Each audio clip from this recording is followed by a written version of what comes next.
بسم الله الرحمن الرحيم. In the name of Allah, the most merciful, the most compassionate.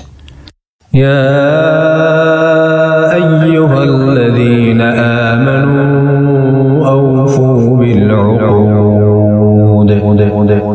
أحلت لكم بهيمة الأنعام إلا ما يتلى عليكم غير محل الصيد وأنتم حرم إن الله يحكم ما يريد.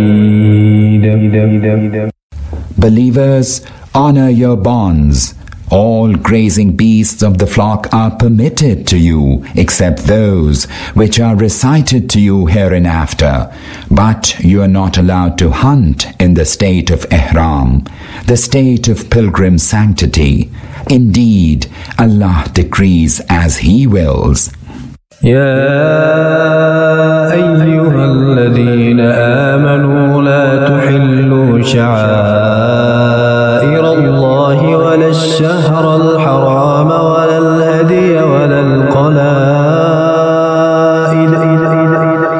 ولا آمين البيت الحرام يبتغون فضلا من ربهم ورضوانا وإذا حللتم فاصطادوا ولا يجرمنكم شنآن قوم أن صدوكم عن المسجد الحرام أن تعتدوا وتعاونوا على البر والتقوى ولا تعاونوا على الإثم والعدوان واتقوا الله إن الله شديد العقاب.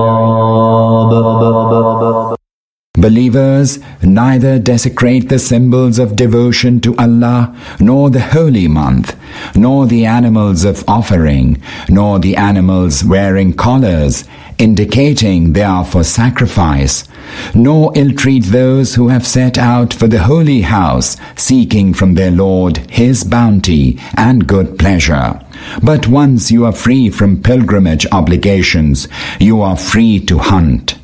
Do not let your wrath against the people who have barred you from the holy mosque move you to commit undue transgressions. Rather, help one another in acts of righteousness and piety, and do not help one another in sin and transgression. Fear Allah. Surely Allah is severe in retribution. حرمت عليكم الميتة والدم ولحم الخنزير وما أهل لغير الله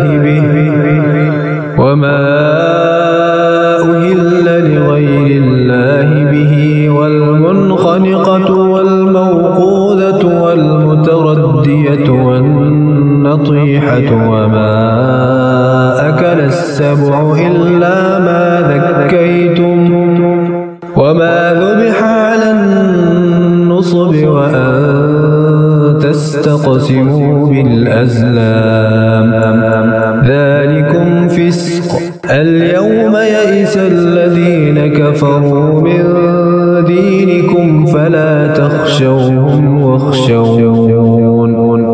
اليوم أكملت لكم دينكم وأتممت عليكم نعمتي ورضيت لكم الإسلام دينا فمن اضطر في مخمصة غير متجانف لإثم فإن الله غفور رحيم. Forbidden to you are carrion, blood, the flesh of swine, the animal slaughtered in any name other than Allah's, the animal which has either been strangled, killed by blows, has died of a fall, or by goring, or devoured by a beast of prey, unless it be that which you yourselves might have slaughtered, while it was still alive, and forbidden to you also that which was slaughtered at the altars. You are also forbidden to seek knowledge of your fate by divining arrows. All these are sinful acts. This day the unbelievers have fully despaired of your religion. Do not fear them, but fear me. This day I have perfected for you your religion, and have bestowed upon you my bounty in full measure, and have been pleased to assign for you Islam as your religion. Follow then the lawful and unlawful bounds enjoined upon you. As for he who is driven by hunger without being willfully inclined to sin, surely Allah is all forgiving, all compassionate. يسألونك ماذا أحل لهم قل أحل لكم الطيبات وما علمتم من الجوارح مكلبين تعلمونهن مما علمكم الله فكلوا مما أمسكن عليكم واذكروا اسم الله عليه واتقوا الله إن الله سريع الحساب.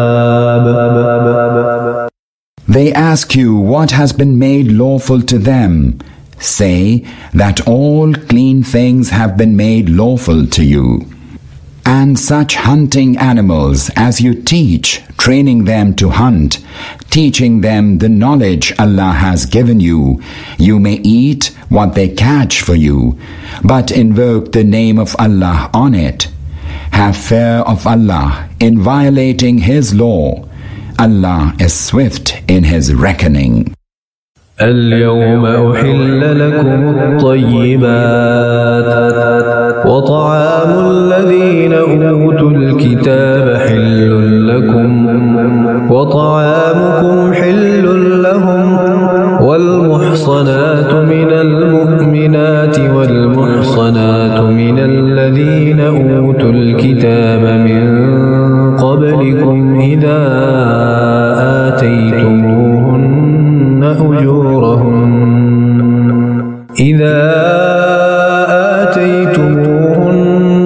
أجورهن محصنين غير مسافحين ولا متخذي أخدان ومن يكفر بالإيمان فقد حبط عمله وهو في الآخرة من الخاسرين. This day all clean things have been made lawful to you. The food of the people of the book is permitted to you, and your food is permitted to them. And permitted to you are chaste women, be they from among the believers or from among those who have received the book before you, provided you become their protectors in wedlock after paying them their bridal due, rather than going around committing fornication and taking them as secret companions. The work of he who refuses to follow the way of faith will go to waste, and he will be among the utter losers in the hereafter. يا أيها الذين آمنوا إذا قمتم إلى الصلاة فاغسلوا وجوهكم وأيديكم إلى المرافق وامسحوا برؤوسكم وأرجلكم إلى الكعبين وإن كنتم جنبا فاطهروا وإن كنتم مرضى أو على سفر أو جاء أحد منكم من الغائط أو جاء أحد منكم من الغائط أو لامستم النساء فلم تجدوا ماء فتيمموا صعيدا طيبا فامسحوا بوجوهكم وأيديكم منه ما يريد الله ليجعل عليكم من حرج ولكن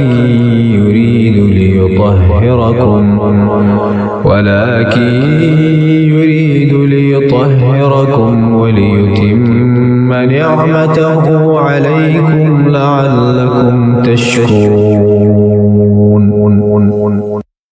Believers, when you stand up for prayer, wash your faces and your hands up to the elbows, and wipe your heads and wash your feet up to the ankles. And if you are in the state of ritual impurity, purify yourselves by taking a bath. But if you are either ill or traveling or have satisfied a want of nature or have had intimate contact with women and find no water, then have recourse to clean earth and wipe your faces and your hands therewith. Allah does not want to lay any hardship upon you. Rather, He wants to purify you and complete His favors upon you so that you may give thanks.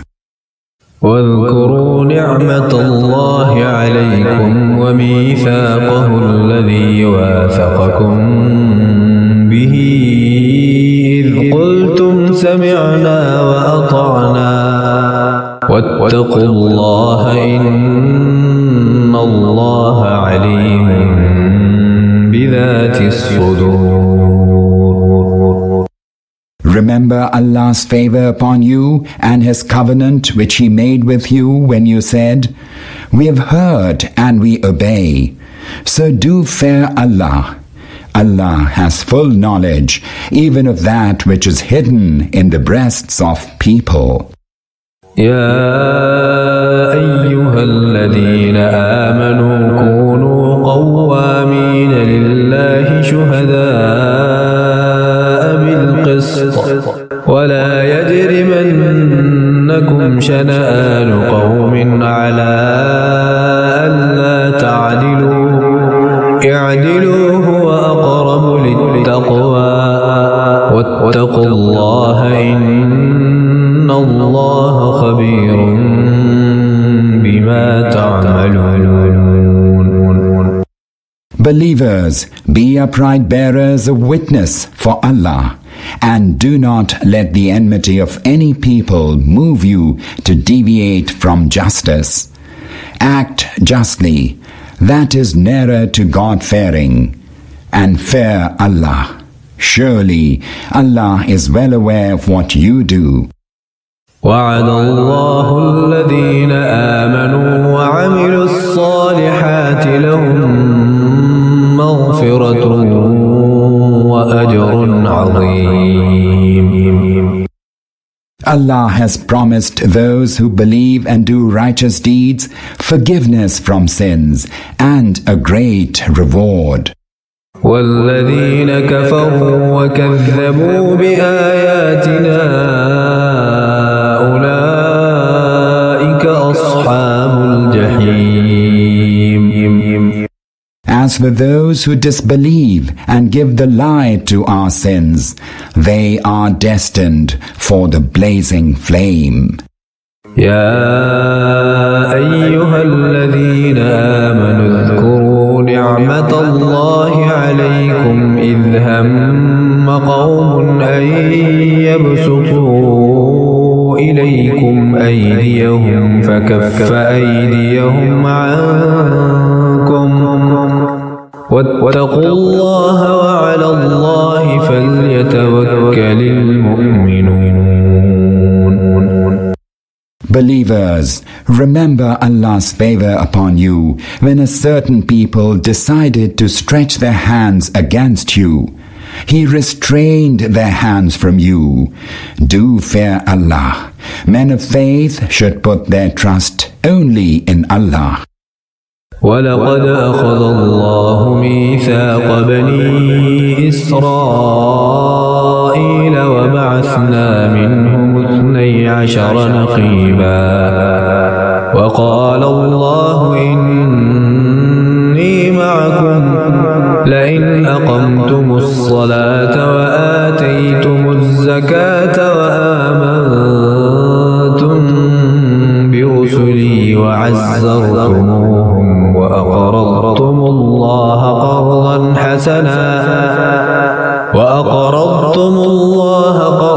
حسنا لأكفرن عنكم سيئاتكم ولأدخلنكم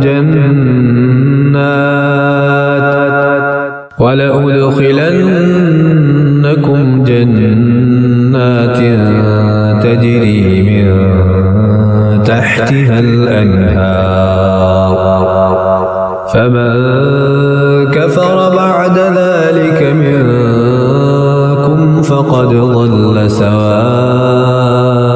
السبيل. Surely Allah took a covenant with the children of Israel, and we raised up from them 12 of their leaders.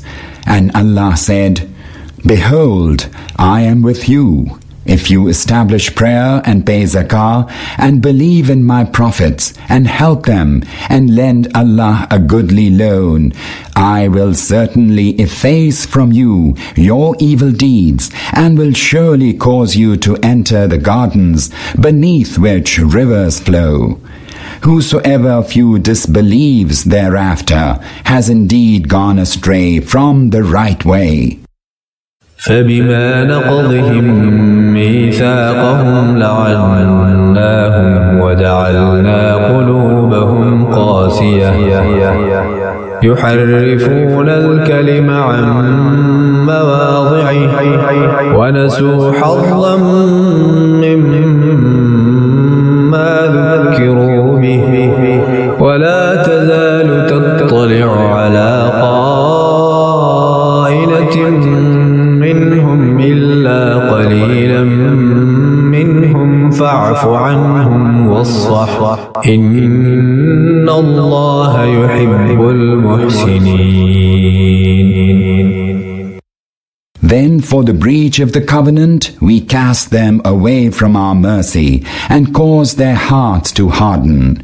And now they are in such a state that they pervert words from their context and distort their meaning, and have forgotten a good portion of the teaching they were imparted. And regarding all, except a few of them, you continue to learn that they committed acts of treachery. Pardon them then, and overlook their deeds. Surely Allah loves those who act benevolently. ومن الذين قالوا إنا نصارى أخذنا ميثاقهم فنسوا حظا مما ذكروا به فأغرينا بينهم العداوة والبغضاء إلى يوم القيامة وسوف ينبئهم الله بما كانوا يصنعون. We also took a covenant from those who said, We are Christians, Nasara. But they forgot a good portion of the teaching they had been imparted. Wherefore we aroused enmity and spite between them till the day of resurrection. And ultimately Allah will tell them what they used to do.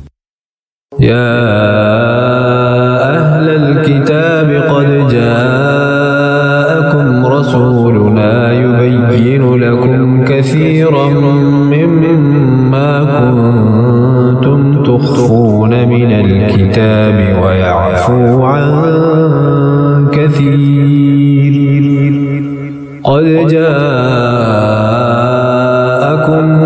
من الله نور وكتاب People of the book, now our messenger has come to you. He makes clear to you a good many things of the book, which you were wont to conceal, and also passes over many things. There has now come to you a light from Allah and a clear book. يهدي به الله من اتبع رضوانه سبل السلام ويخرجهم من الظلمات إلى النور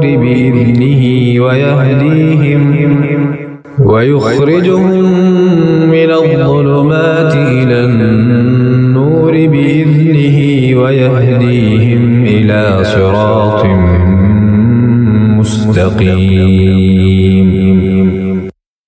Through which Allah shows to all who seek to please Him the paths leading to safety. He brings them out by His leave from darkness to light and directs them on to the straight way. لقد كفر الذين قالوا إن الله هو المسيح ابن مريم قل فمن يملك من الله شيئا إن أراد أن يهلك المسيح ابن مريم وأمه ومن في الأرض جميعا ولله ملك السماوات والأرض وما بينهما يخلق ما يشاء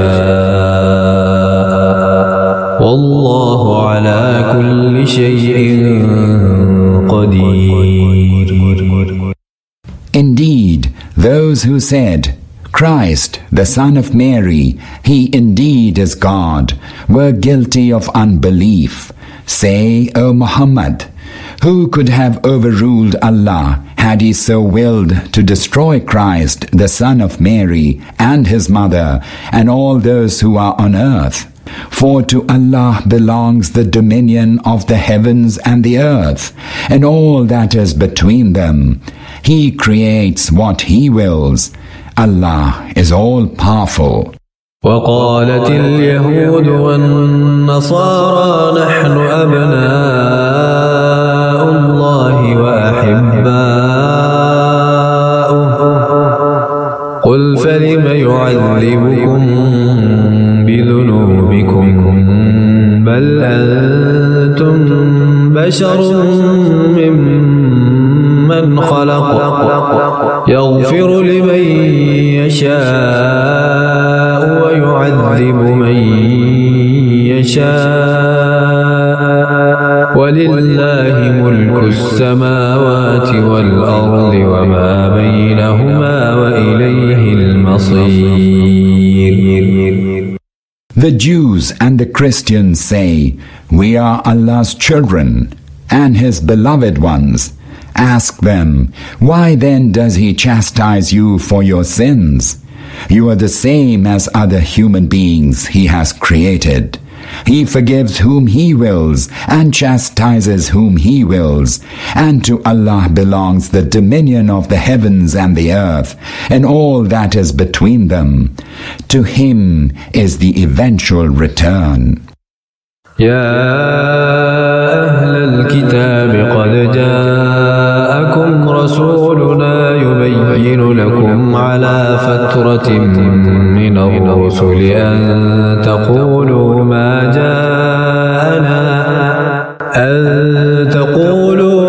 جاءنا من بشير ولا نذير فقد جاءكم بشير ونذير والله على كل شيء قدير.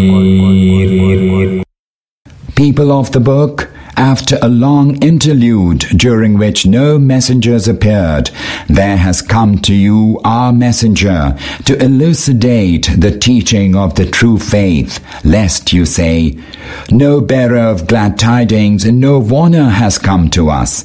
For now there indeed has come to you a bearer of glad tidings and a warner. Allah is all-powerful. وإذ قال موسى لقومه يا قوم نعمة الله عليكم إذ جعل فيكم أنبياء وجعلكم ملوكا وآتاكم ما لم يؤت أحدا من العالمين. Remember when Moses said to his people, "My people, recall Allah's favor upon you when He raised prophets among you and appointed you rulers and granted to you what He had not granted to anyone else in the world."